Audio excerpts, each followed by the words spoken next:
tierra de los ranqueles es de arena y es de sal. Hay que tener buen vaquiano para poderla cruzar. Con respecto al nuevo índice FADA, esto es la participación del Estado en la renta agrícola, conversamos con el licenciado David Miazo.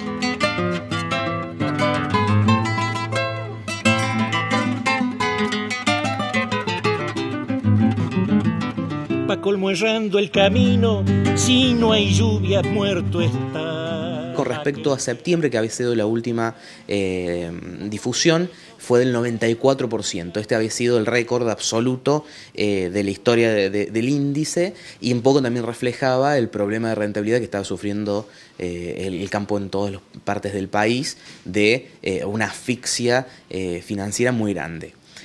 Actualmente la medición de diciembre es del 66%, marca una caída de 30 puntos porcentuales, que se asemeja a los números de 2007, cuando había otras condiciones de precios y de tipo de cambio real en el país.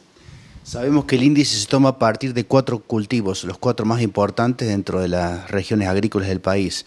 ¿Cómo ha variado en cada uno de ellos? Bueno, se hace exactamente para soja, maíz, trigo y girasol. Soja tuvo una pequeña disminución por la disminución del 5% en los derechos de exportación. Los mayores impactos se sienten en maíz y trigo. El maíz aumentó más de un 100% el precio en pesos, porque se combinaron 3 efectos: el efecto de devaluación, el efecto quita de derechos de exportación, que recordemos tenía un 20% de derechos de exportación, y el efecto de la virtual eliminación de los ROE, que también estaban generando un impacto parecido a los derechos de exportación. Entonces, la virtual eliminación de los ROE también sumó al precio, y la combinación de estas 3 cuestiones impactaron mucho en el precio del maíz, y por lo tanto también en la participación del Estado en el precio del maíz, no solo por los derechos de exportación, sino por lo que nosotros le llamamos costos de intervención a raíz de los ROE. En el trigo también hubo una recuperación importante, sin embargo todavía no ha alcanzado su potencial de precio. Yo supongo que es un poco también una cuestión de esperar a que realmente se eliminen o no se eliminen los ROE, dado que calculo que el gobierno todavía puede llegar a estar preocupado por problemas de escaseces de acá a la próxima campaña, donde realmente crezca la producción de trigo y desaparezca este miedo de que pueda haber alguna escasez de trigo. Bueno, girasol también se vio corregido porque tenía también sus derechos de exportación en el 30% al cero, entonces también se recuperó bastante el precio, aunque también el precio interno del disponible todavía no ha alcanzado su precio FOB, su precio internacional, principalmente por unas cuestiones de la liquidez del mercado. Ha caído muchísimo el mercado de girasol en el país en los últimos años por diversas cuestiones también productivas. Entonces se ha recuperado, pero todavía tampoco ha alcanzado su nivel de precio. Entonces la renta en el girasol todavía no ha crecido tanto como para reflejarse en el índice FADA todavía. Y el índice FADA, que sigue dando el 66%, está tirado un poco hacia arriba por la soja, que sigue dando el 71%, mientras que en los otros cultivos ronda valores más cercanos al 40%. Claro. Ahora, David, estoy pensando que a cosecha, en el caso del girasol, es posible que el número se recomponga.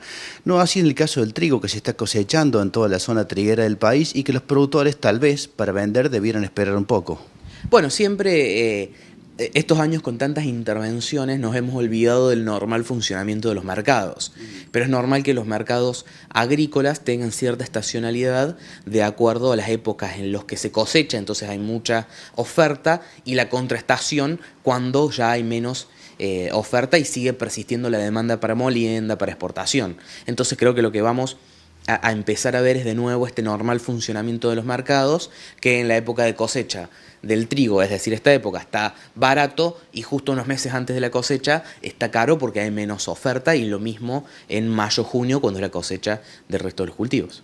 Ahora, David, como economista y viendo estos números, ¿no?, del índice FADA actual, ya sin este peso agobiante de las retenciones para el productor, uno piensa, ¿y por qué las mantuvieron esta década, ¿no?, como una suerte de sometimiento?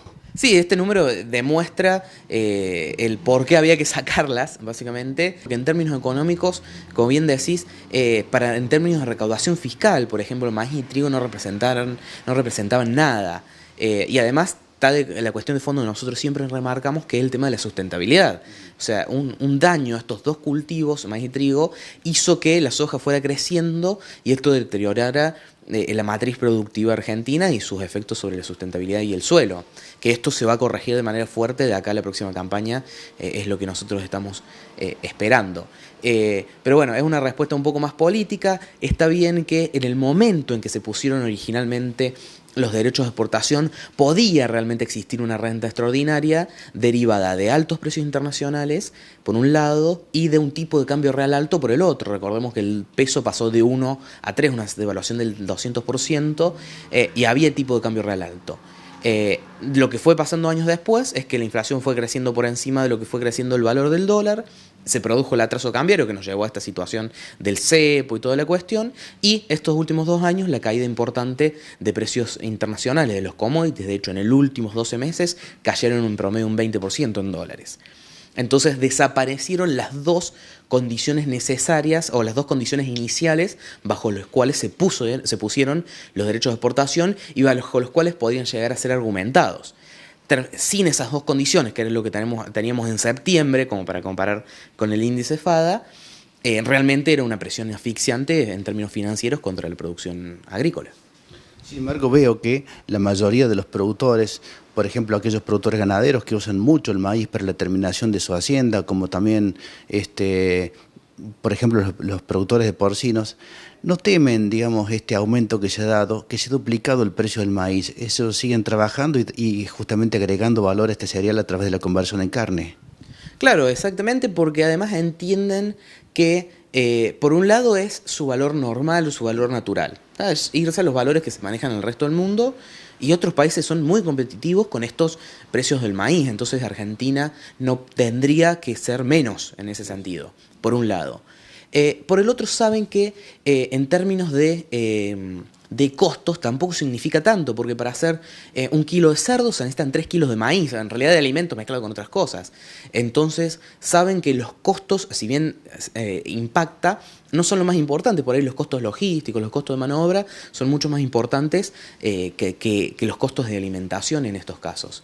Entonces yo creo que tienen en cuenta eso, y también tienen en cuenta que una mayor oferta, en el caso del maíz, también significa una mejor provisión, una provisión continua para la demanda que estos productores tienen de tener alimento.